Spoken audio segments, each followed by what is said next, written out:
गरीब साध साध सब नेक हैं, आप अपनी ठोरे, जो सतलोक ले जाएंगे वो साधु कोई और।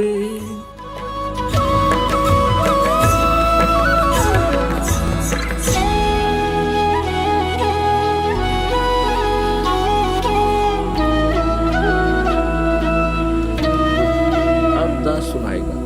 आज का जो सत्संग सुनाना चाह रहा था दास, अब शुरू कर रहा हूँ उसको, लेकिन समय थोड़ा है इसलिए संक्षिप्त में बताऊंगा। अब दो प्रकार से मानव शरीर प्राप्त होता है, और दूसरा ये था कि सत्संग केवल परमात्मा ही आकर बताते हैं, यथार्थ ज्ञान स्वयं भगवान बताते हैं।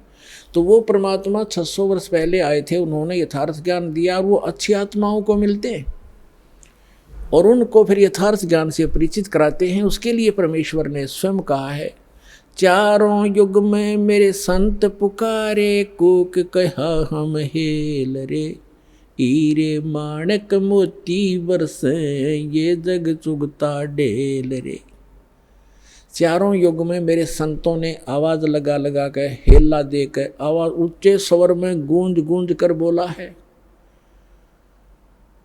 और हमने भी चारों युग में मेरे संत पुकारे, मेरे संत जो मुझसे परिचित हुए, और कूक कहा हम हेल रे, हमने सब जगह आवाज लगा लगा कर ढोल के डंके पर कहा कि तुम साधना गलत कर रहे हो, तुम अपने ग्रंथों से परिचित नहीं हो बच्चों, हम जो ज्ञान दे रहे हैं ये मोक्षदायक है, तुम्हारा पाप नाश करेगा, तुम्हें सुख देगा।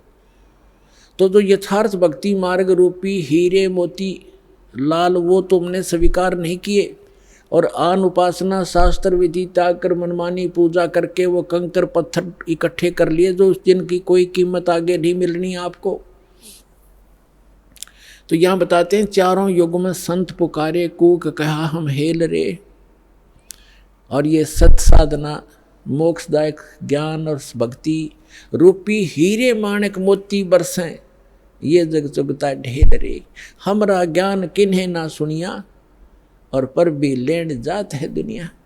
हमारा ज्ञान कोई सुनता नहीं, और वहाँ पर भी में नहाने जाते हैं उस तालाब में जहाँ इन शास्त्र विरुद्ध ज्ञान देने वाले साधकों ने, संतों ने मिसगाइड किया हुआ है। वहाँ कुंभ का मेला लगेगा, उस तालाब में नहाने से मोक्ष हो जाएगा। आपसे पहले तो कछुए मछलियाँ मेंढक रहते हैं, वो मुक्त हो जाते हैं, आपसे पहले उसके अंदर ही पड़े हैं वो।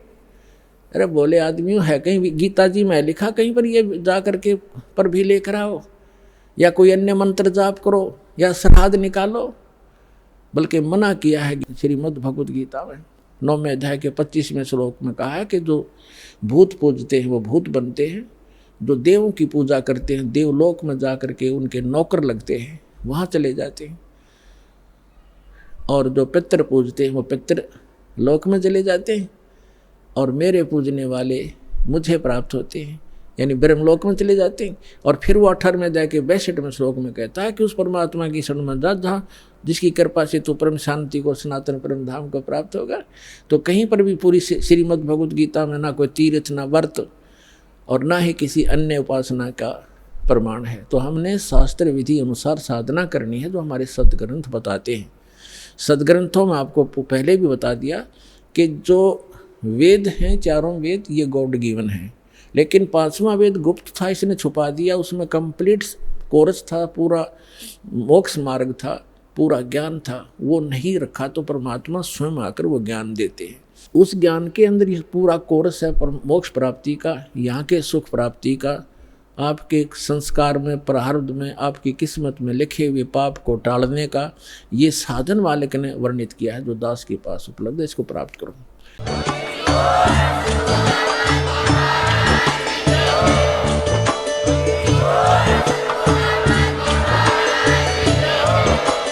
आप सुन रहे थे जगत गुरु तत्वदर्शी संत रामपाल जी महाराज जी के मंगल प्रवचन। अधिक जानकारी के लिए विजिट कीजिए हमारी वेबसाइट www.jagatgururampalji.org।